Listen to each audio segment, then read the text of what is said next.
अस्सलाम वालेकुम students, myself Qasim Ali, lecturer of physics. तो बेटा आपको पता है हमने अपना चैप्टर नंबर 19 स्टार्ट किया हुआ था, डॉन ऑफ मॉडर्न फिज़िक्स, जो कि सेकेंड ईयर फिज़िक्स का चैप्टर है।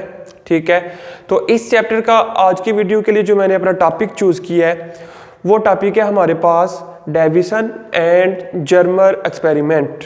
ठीक है, डेविसन एंड जर्मर एक्सपेरिमेंट, या इसको एक और नाम भी दिया जाता है जो कि है electron diffraction method.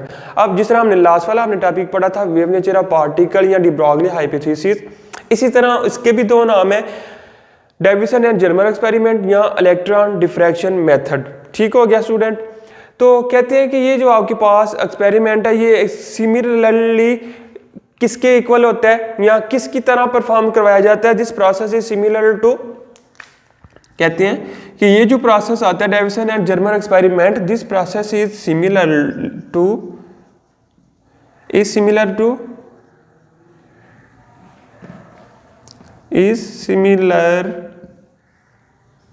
To X ray diffraction. कि जब हम जिस तरह हमने अपना टॉपिक पढ़ा था एक्स-रे डिफ्रैक्शन वाला, सेम एज इट इज़ ये वाला जो प्रोसेस है डेविसन एंड जर्मर एक्सपेरिमेंट, ये भी according to X rays same है, दोनों एक दूसरे के साथ सिमिलर है, मिलते जुलते हैं। ठीक है, कहते हैं कि अगर हम देखें कि इसके साइंटिस्ट कौन थे, किन्होंने इसके ऊपर वर्किंग की थी, तो वो कहते हैं कि जो एक्सपेरिमेंट परफॉर्म करवाया था, this experiment performed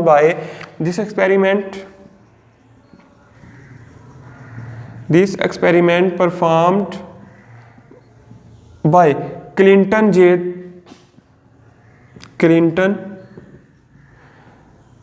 J deviation.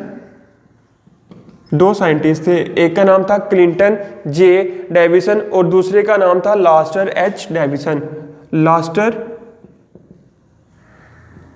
H Germer. ठीक है, इनके लास्ट वाले नाम से, ये देखिए इसका इधर से लिया गया डेविसन और इधर से लिया गया जर्मर, इनके जो लास्ट वाले नाम थे उनको ही मिलाकर उन्होंने इस अपने टॉपिक का नाम रख दिया था, या जो अपना एक्सपेरिमेंट पेश किया था उन्होंने अपने ही नाम पर उसको नाम दे लिया। जैसे कि डेविसन एंड जर्मर एक्सपेरिमेंट था, तो ये किन दो साइंटिस्ट ने परफॉर्म करवाया? दो साइंटिस्ट थे, एक का नाम क्लिंटन जे डेविसन एंड दूसरे का नाम था लास्टर एच जर्मर। ठीक है, इन दोनों ने ये एक्सपेरिमेंट परफॉर्म करवाया। कहते हैं कि इस एक्सपेरिमेंट से ये कन्फर्म होता है कि ये जो पार्टिकल है, ठीक है, या जो इलेक्ट्रॉन्स आपके पास आते हैं, ठीक है, कैसे आएंगे वो भी हम देखते हैं कि जो इलेक्ट्रॉन्स होते हैं वो उनकी जो नेचर है वो वेव नेचर होती है। ठीक है, this experiment proved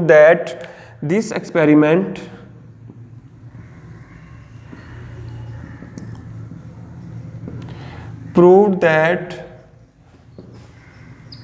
electrons have wave nature के इस एक्सपेरिमेंट की बिना पर यह बात साबित हो गई कि यहाँ जर्मर और डेविसन ने इस बात को साबित किया कि जो आपके पास इलेक्ट्रॉन आता है, इलेक्ट्रॉन की जो नेचर होती है वो नेचर होती है कौन सी? वेव नेचर होती है। ठीक है, अब बेटा मैं इसकी डायग्राम ड्रा करता हूँ और फिर इसकी जो एक्सपेरिमेंटल अरेंजमेंट और इसकी जो वर्किंग थी उसके ऊपर बहस करते हैं थोड़ी सी।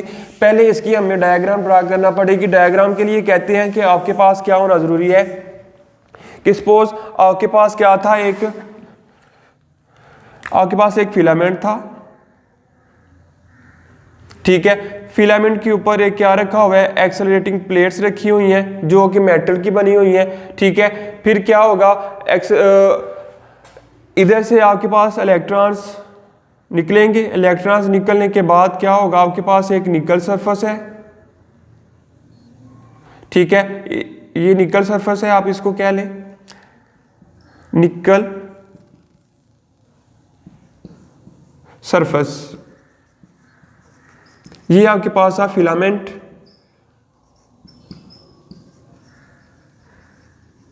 ठीक हो गया। आपके अभी तक मैंने क्या बनाया कि आपके पास एक फिलामेंट था, फिलामेंट के बाद एक आपके पास आ गया निकल सरफेस। फिर क्या होगा, फिलामेंट से इलेक्ट्रॉन जो आ रहे थे वो इधर निकल सरफेस पर आएंगे, निकल सरफेस पर टकराने के बाद वो डिफ्रैक्ट हो जाएंगे। ठीक है, डिफ्रैक्ट हो जाएंगे। ठीक है, डिफ्रैक्ट जो होते हैं वो इस तरह एक सर्कुलर डिटेक्टर आपके पास होता है,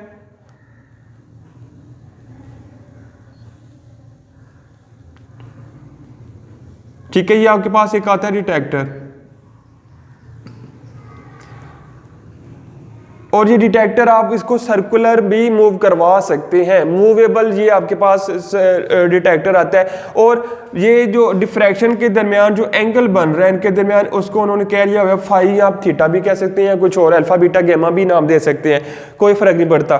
तो स्टूडेंट ये थी इसकी डायग्राम की तरफ अब मैं समझाने की तरफ आता हूँ। कहते हैं कि आपके पास सपोज नहीं कि एक्सपेरिमेंट है हमारे पास कि एक फिलामेंट था, ठीक है, फिलामेंट के ऊपर दो एक्सेलरेटिंग प्लेट्स रखी हुई हैं जो कि किसकी बनी हुई थी, मेटल की बनी हुई थी। या जो उनका क्या काम होता है, या आप ये कह लें कि फिलामेंट के आगे ही एक मेटल सरफेस पड़ी हुई है, ठीक है, कि जब आप पोटेंशियल प्रोवाइड करते हैं फिलामेंट को, ठीक है, पोटेंशियल या वोल्टेज प्रोवाइड करने के बाद क्या होता है कि फिलामेंट हो जाता है हीट अप। जब फिलामेंट हीट अप होता है तो इसके ऊपर एक था मेटल की सरफेस, तो मेटल की सरफेस भी क्या होती है, वो भी हीट अप हो जाती है। और हमें पता है कि जो मेटल्स की सरफेस हीट अप होती है जब, तो उधर से क्या होता है, इलेक्ट्रॉन्स एमिट होना स्टार्ट होते हैं, इलेक्ट्रॉन उधर से निकलना स्टार्ट हो जाते हैं, ठीक है। इधर भी सेम यही प्रोसेस हुआ कि फिलामेंट को पोटेंशियल प्रोवाइड करके हीटअप किया गया, फिलामेंट के हीटअप होने से मेटल की जो सरफेस थी वो हीटअप हुई और उधर से इलेक्ट्रॉन निकलना स्टार्ट हो गए।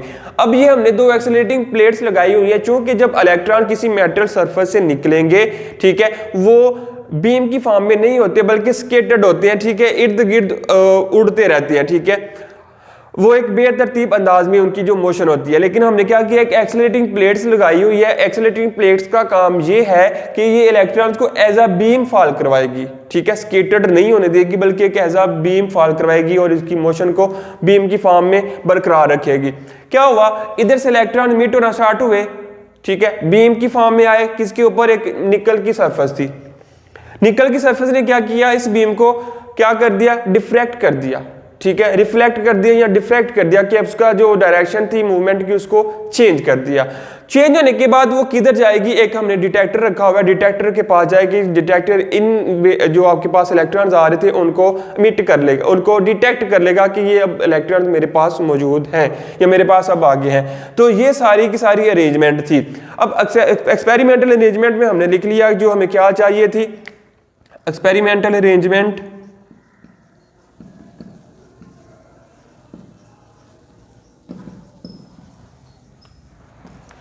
एक्सपेरिमेंटल अरेंजमेंट जो अभी हमने डिस्कशन किया है स्टूडेंट, वो सारी की सारी वही है, ठीक है।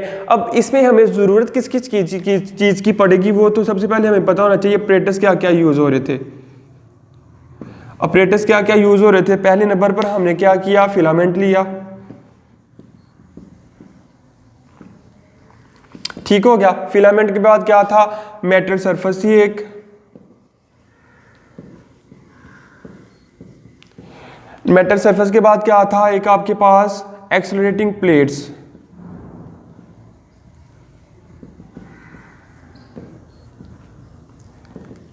एक्सेलरेटिंग प्लेट्स, और इस सारे को नाम दिया गया था इलेक्ट्रॉन गन का, ठीक है। ये इलेक्ट्रॉन गन के अंदर ही ये सारा कुछ अरेंज किया होता है और उसको हम बजाय इसके कि लैदा सेपरेटली एक्सप्लेन करें, हम कह देते हैं कि ये इलेक्ट्रॉन गन हम यूज करे थे। इस फिलामेंट की जगह क्या आप लिख सकते हैं, आप इलेक्ट्रॉन गन की, ठीक है, जिधर से इलेक्ट्रॉन निकलेंगे, जो इलेक्ट्रॉन को फॉल करवाएगी, ठीक है। उसके बाद हमें क्या पता होना चाहिए कि आपके पास आ रहा था एक निकल सरफेस, ठीक है, निकल की सरफेस एक आपके पास आ रही थी। और उसके बाद तीसरा प्रोसेस हमारे पास मूवेबल डिटेक्टर। तो ये आपके पास ये एक्सपेरिमेंटल अरेंजमेंट, ठीक है, ये एक्सपेरिमेंटल अपरेटस जो यूज हो रहे थे। जब क्या होता है कि अब जब इलेक्ट्रॉन्स इधर से फॉल हुए निकल सरफेस पर, निकल सरफेस ने उनको क्या किया, डिफ्रैक्ट कर दिया। जब वो डिटेक्टर के पास गए, जब वो डिटेक्टर के पास जाते हैं तो वो मूवेबल डिटेक्टर है, तो फिर क्या हो जाता है, उधर करंट आई प्रोड्यूस हो जाती है, ठीक है। इलेक्ट्रॉन्स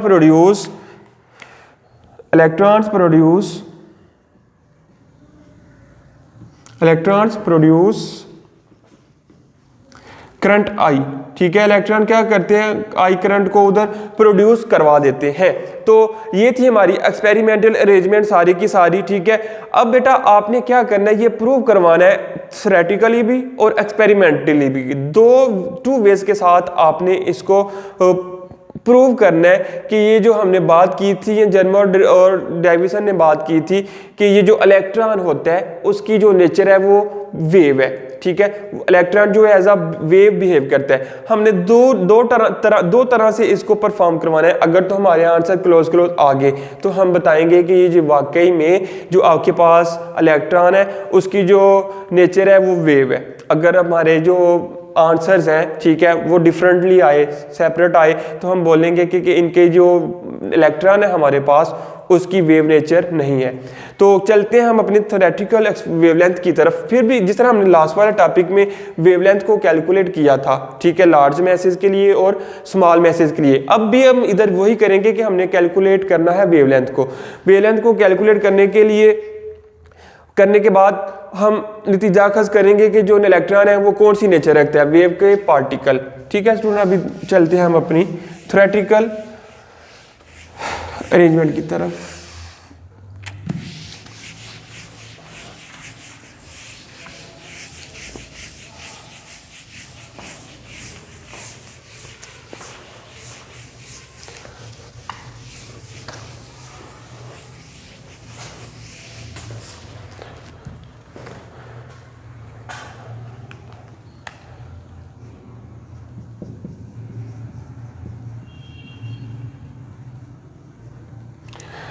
थ्योरेटिकल वेवलेंथ, पहला हमारा जो प्रूव करेंगे वो करेंगे थ्योरेटिकल वेवलेंथ, ठीक है बच्चों। ये थी हमारे पास थ्योरेटिकल वेवलेंथ। उसके लिए कहते हैं कि गेन इन काइनेटिक एनर्जी, के जब आपके पास काइनेटिक एनर्जी गेन होती है इलेक्ट्रॉन की, तो क्या होती है, जब हमने इधर बनाई थी डायग्राम में हमने देखा कि जो इलेक्ट्रॉन्स थे हमने उनको एक्सेलरेट करवाया। एक्सेलरेट होने की वजह से उसमें वो मूवमेंट होती है, उनकी आती है, मूवमेंट की वजह से जो एनर्जी आती है हम उसको कहते हैं कि वो होती है काइनेटिक एनर्जी, ठीक है। एक्सेलरेटिंग की वजह से जो इलेक्ट्रॉन होते हैं वो काइनेटिक एनर्जी को क्या करते हैं, गेन करते हैं। तो इस गेन करने वाली जो काइनेटिक एनर्जी थी इलेक्ट्रॉन की वो किसके बराबर होती है, हम वो देख लेते हैं। कहते हैं कि काइनेटिक एनर्जी बराबर होती है, kinetic energy is equal to, kinetic energy आपके पास जो आती है वो वोल्टेज के और चार्ज ऑफ इलेक्ट्रॉन के बराबर आती है। चूंकि वोल्टेज प्रोवाइड हमने किया था खुद से बैटरी के जरिए फिलामेंट को, ताकि वो हीटअप हो जाए, और इलेक्ट्रॉन्स निकल रहे थे तो इलेक्ट्रॉन के ऊपर कोई ना कोई चार्ज तो होता है और वो नेगेटिव चार्ज होता है, ठीक है। लेकिन अब इधर हमने उसको रिप्रेजेंट किया हुआ है VE के साथ। अब काइनेटिक एनर्जी का पता है हमें, फार्मूला क्या होता है, 1/2 mv² is equal to VE, ठीक है स्टूडेंट। अब आपने क्या करना है कि ये जो आपके पास आ रहा था 1/2, 2 ओवर के नीचे था, इधर डिवाइड हो रहा है, दूसरी तरफ जाएगा तो मल्टीप्लाई हो जाएगा, आपके पास आ जाएगा V² is equal to 2VE। ये फार्मूला बन गया। अब आपने क्या करना है, हमने ये जो आपके पास V आ रहा है, V के स्क्वायर को खत्म करना है। अगर हम इधर से इसके स्क्वायर को खत्म करेंगे तो M के ऊपर स्क्वायर रूट आ जाएगा। पहले आप क्या करें कि M को भी स्क्वायर बना लें। M को कैसे स्क्वायर बनाएंगे कि हम दोनों तरफ M के साथ मल्टीप्लाई कर दें। M into MV² is equal to 2VE multiply by M। तो इधर M मल्टीप्लाई M हो जाएगा, M का स्क्वायर V का square is equal to 2MV और E, ये आपके पास आ जाएगा। अब आपने इनके स्क्वायर को खत्म करना है तो दोनों तरफ आपको लेना पड़ेगा square root, M² V² is equal to 2MVE, और दोनों तरफ ले लिया इसका स्क्वायर रूट।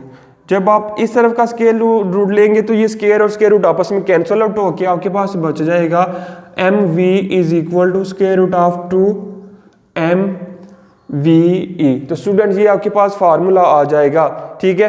तो MV आपको पता है the according to de Broglie equation, ठीक है, ये आपके पास MV की वैल्यू आ गई।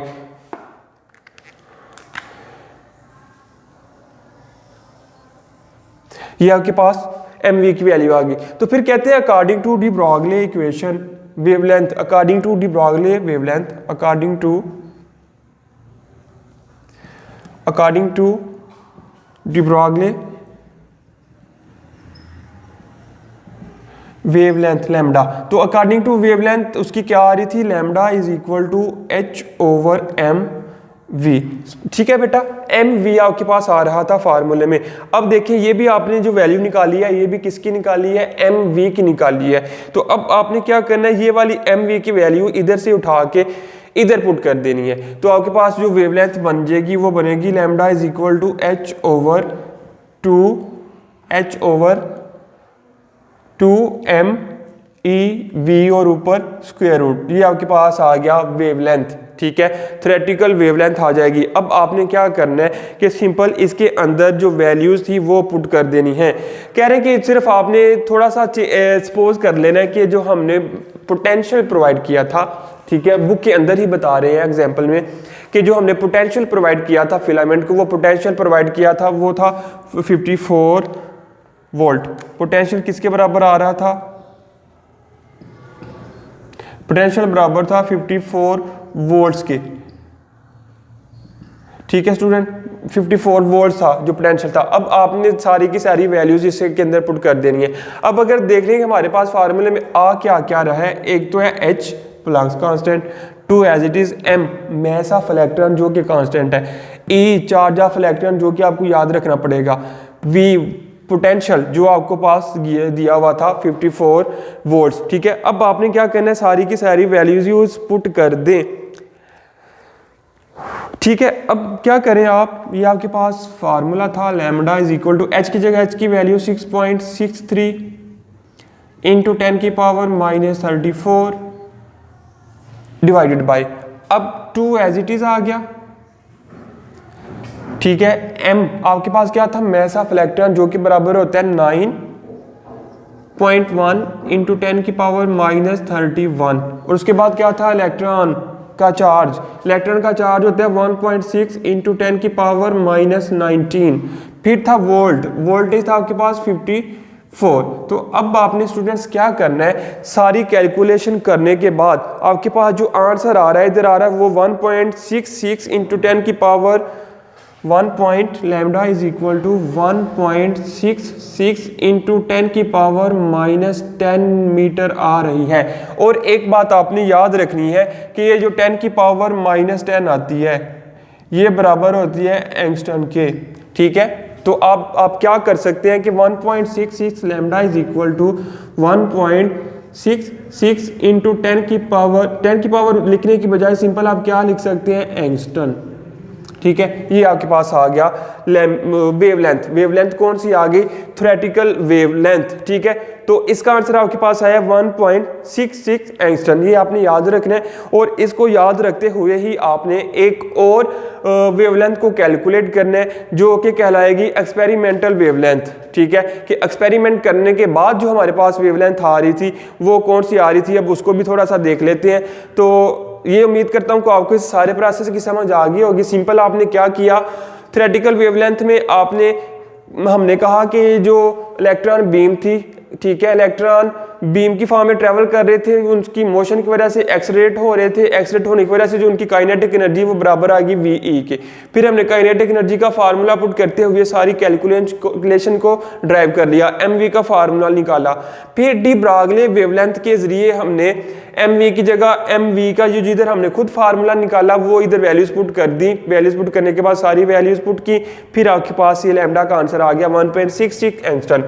अब आपने क्या करना है, एक्सपेरिमेंटल वेवलेंथ को कैलकुलेट करना है।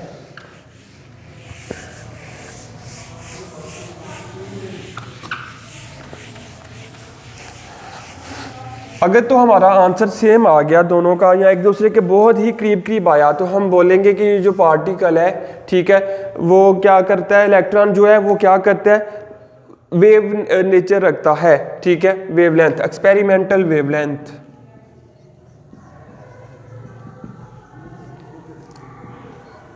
एक्सपेरिमेंटल वेवलेंथ बेटा कह रहे हैं कि ब्रैग्स इक्वेशन को हम यूज करें। ठीक है, कि ब्रैग्स इक्वेशन को अगर हम यूज करें तो ब्रैग्स जो इक्वेशन होती है वो क्या होती है, 2D sine of theta is equal to M lambda. दो तरह से हमने लैम्डा निकालना है। एक तो लैम्डा हमने निकाला according to de Broglie equation, hypothesis wavelength, ठीक है। फिर दूसरा निकालना है अकॉर्डिंग टू ब्रैग्स लॉ, ठीक है। ये कौन सी इक्वेशन है? ब्रैग्स लॉ की, ब्रैग्स लॉ, ठीक है। ये कौन सा लॉ था? ब्रैग्स लॉ, ठीक है। इधर से जो इक्वेशन आ रही थी वो आ रही थी 2d साइन थीटा। कहते हैं कि इसमें अगर हम निकालें कि जो ऑर्डर हमने रखना है वेवलेंथ का, ठीक है, कि वो ऑर्डर जो आ रहा था, ऑर्डर ऑफ वेवलेंथ वो कौन सा आना है? 1 आना है, ऑर्डर ऑफ वेवलेंथ, जिसको हम रिप्रेजेंट करते हैं m के साथ, और वो बराबर है 1 के। फिर एक आपके पास इधर आ रहा है m तो आ गया 1। दूसरी बात आ रही है d किसको कहते हैं? ग्लैंस, d कहते हैं इधर आपके पास जो आ रहा है reflecting plane, two difference between two reflecting plates के, ये हमने फिलामेंट्स रखा था, फिलामेंट्स के गिर्द ये दो रिफ्लेक्टिंग प्लेट्स लगा दी, ठीक है। इनके दरमियान जो आपके पास डिस्टेंस आ रहा था वो डिस्टेंस था d, तो d बराबर आ रहा है आपके पास 0.91 एंगस्ट्रम, 0.91 एंगस्ट्रम। तो हमें पता है ये जो एंगस्ट्रम है वो किसके बराबर होता है? 10 की पावर -10 बराबर होता है एंगस्ट्रम के। तो अब इसकी जगह आप ये भी लिख सकते हैं और इसकी जगह ये भी लिख सकते हैं। अब आपके पास एंगस्ट्रम आ रहा है तो आपने क्या लिख देना है?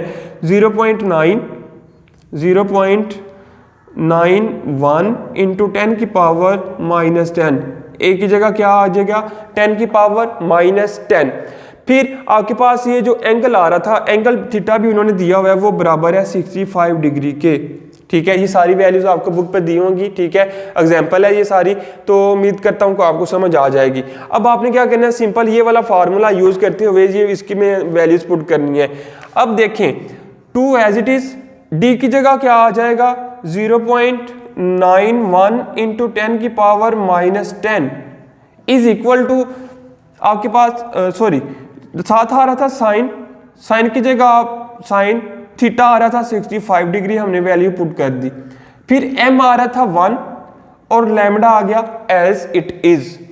फिर अगर हमने इनको मल्टीप्लाई करें इन दोनों को, तो मल्टीप्लाई करने से आपके पास क्या आंसर आएगा?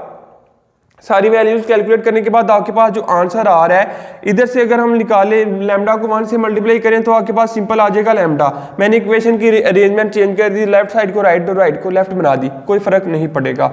आपके पास ये सारी कैलकुलेशन के बाद जो आंसर आएगा वो आएगा 1.65 इंटू 10 की पावर -10, ठीक है। आप कैलकुलेटर से भी ये सारी की सारी वैल्यूज को कैलकुलेट कर सकते हैं, तो यही आंसर आएगा, ठीक है। कहते हैं कि ये आपके पास आंसर आ रहा है 1.65 इंटू 10 की पावर -10। तो अभी हमने लिखा 10 की पावर -10 किसके बराबर होता है? एंगस्ट्रम के। तो आपने क्या करना है? लैम्डा का जो आंसर आया है वो 1.65 आगे 1 की पावर 10 की जगह आ जाएगा एंगस्ट्रम। तो जो हमारे पास आंसर आया था थ्योरेटिकली का, वो आया था 1.66 इंटू 10 की पावर सॉरी ये इसको भी एंगस्ट्रम में लिखे हैं 1.66 एंगस्ट्रम, यानी कि दोनों को कंपेयर करें तो बिल्कुल एक दूसरे के करीब वैल्यूज आ रही हैं। करीब आ रही है तो मतलब कि हमारी जो एक्सपेरिमेंटल वेवलेंथ थी वो भी करेक्ट आई है, जो थ्योरेटिकल वेवलेंथ थी वो भी करेक्ट आई है, मतलब दोनों का आंसर सेम आ रहा है। थोड़ा सा शायरी के बाद फर्क आ रहा है, वो कोई फर्क नहीं होता, ठीक है। तो हम कह सकते हैं कि जो इलेक्ट्रॉन होता है, जर्मर एंड डेविसन एक्सपेरिमेंट ने ये प्रूव किया कि जो फिलामेंट से या मेटल सरफेस जो इलेक्ट्रॉन्स इमिट होते हैं उनकी जो नेचर होती है वो कौन सी नेचर होती है? एज वेव नेचर, और वो as a wave nature behave करते हैं। ये थी हमारे पास topic Germer and Davisson experiment, ठीक है। फिर कहते हैं कि इस इक्वेशन से हमें अब ये कंफर्म हो गया कि जो इलेक्ट्रॉन है उनकी जो नेचर है वो वाकई कौन सी नेचर है? पार्टिकल नहीं बल्कि वेव नेचर है, ठीक हो गया स्टूडेंट।